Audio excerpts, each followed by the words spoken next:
మాటలాడుటొక్కటి మనసులో ఇంకోటి ఒడలి గుణము వేరే యోజ వేరే ఎట్లు గలుగు ముక్తి ఇలాగుతానుండ విశ్వధాభిరామ వినురవేమ.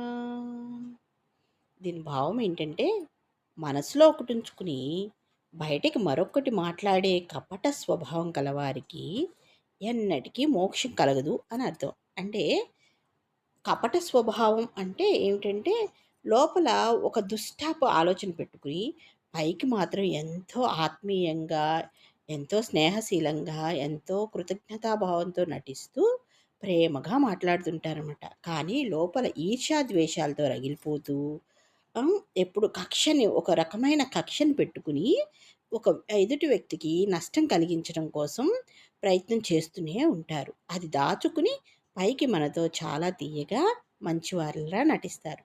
ఇటువంటి వ్యక్తులతో అత్యంత ప్రమాదకరమని వేమన చెప్పాడు.